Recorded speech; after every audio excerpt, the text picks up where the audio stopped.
un contexte sécuritaire particulier. En effet, depuis le 6 février dernier, notre pays s'est résolument engagé dans la guerre contre la secte terroriste Boko Haram. Cette nébuleuse qui sème la mort, la terreur et la désolation dans plusieurs pays de la sous-région. Dès les premiers affrontements, le peuple nigérien à l'unisson a exprimé son soutien indéfectible aux forces de défense et de sécurité et sa solidarité à l'endroit des populations de la région de Difa.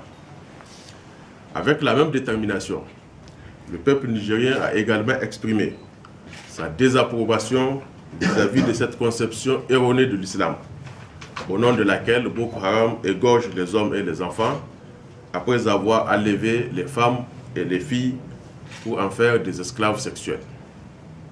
Permettez-moi, au nom du Conseil supérieur de la communication, de présenter aux familles des victimes civiles et militaires mes condoléances les plus attristées, de souhaiter un prompt rétablissement aux blessés et un bon retour aux déplacés dans leurs foyers respectifs. C'est l'occasion également d'exprimer tout le soutien du Conseil supérieur de la communication à nos vaillantes forces de défense et de sécurité, qui ne ménagent aucun effort pour défendre l'intégrité du territoire de notre pays, ainsi que la sécurité des personnes et de leurs biens. Mesdames et messieurs les conseillers, la situation de guerre imposée à nos pays est depuis quelques jours au centre de l'actualité médiatique. Quoi de plus normal pour les journalistes nationaux et internationaux de couvrir cette actualité. Mais sa gravité et sa complexité appellent de leur part plus de rigueur, de professionnalisme et de responsabilité dans la collecte, le traitement et la diffusion de l'information. En effet, dans ce contexte où c'est l'existence de nos États et la vie de leurs citoyens qui sont en jeu, les journalistes doivent impérativement faire la distinction entre l'information et la rumeur. Ils doivent savoir dissocier le factuel du virtuel. Enfin, les journalistes doivent constamment faire le distinguo entre l'utile et le futile. C'est pourquoi le Conseil supérieur de la communication encourage les médias et les journalistes à garantir le droit du public à l'information.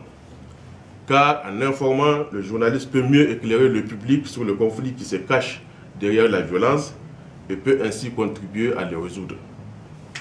Je me réjouis d'ores et déjà de constater que notre presse joue un rôle important en contribuant à déconstruire le discours de Boko Haram, en contribuant à dissiper les rumeurs, la peur et la psychose que veut entretenir Boko Haram comme arme de guerre pour tenter de démoraliser les Nigériens et notre armée. Je demeure encore convaincu que le rôle des médias est essentiel pour donner toutes les chances de victoire à notre armée dans son noble combat contre les obscurantistes terroristes. En atteste la grande réussite et le succès éclatant du téléthon organisé le vendredi dernier, à l'initiative des médias publics et privés, et qui a permis de lever une importante somme d'argent au profit des forces de défense et de sécurité. Mesdames et messieurs les conseillers, pour revenir à l'ordre du jour de la présente session, il comporte 6 points. Le premier est relatif à l'examen et l'adoption du procès-verbal de la session ordinaire du mois de janvier 2015. Le deuxième porte sur les échanges d'informations sur l'avis du Conseil supérieur de la communication durant la période d'intercession. Le troisième porte sur l'examen et l'adoption du rapport du groupe de travail chargé d'investiguer sur les exactions subies par les médias et les journalistes dans le cadre de la couverture des événements des 16, 17 et 18 janvier 2015. Le quatrième point est relatif à l'examen des rapports du Conseil de presse. Le cinquième, sur l'examen et l'adoption du rapport de monitoring de la direction du pluralisme, de la déontologie et de la publicité. Et enfin, le sixième point porte sur les questions diverses.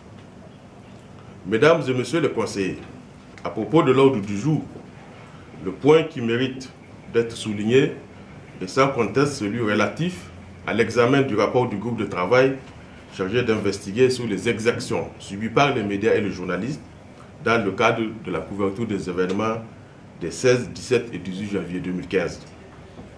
Il vous souviendra que le 5 février dernier, j'ai installé officiellement ici dans cette même salle le dit groupe de travail. Durant 15 jours, les membres de ce groupe ont, conformément à leurs attributions, recensé les médias et les journalistes qui ont été concernés par ces événements. Puis, ils ont collecté les informations sur les faits tels qu'ils se sont passés et au cas par cas.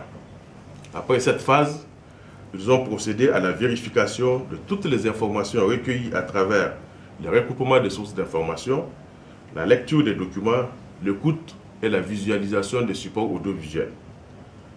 Au terme de leurs investigations, le groupe de travail a dressé un rapport qui comporte des constats et des recommandations susceptibles de nous permettre de résoudre définitivement, je l'espère bien, le problème relatif aux exactions que subissent les médias et les journalistes nigériens au cours de la couverture des manifestations publiques.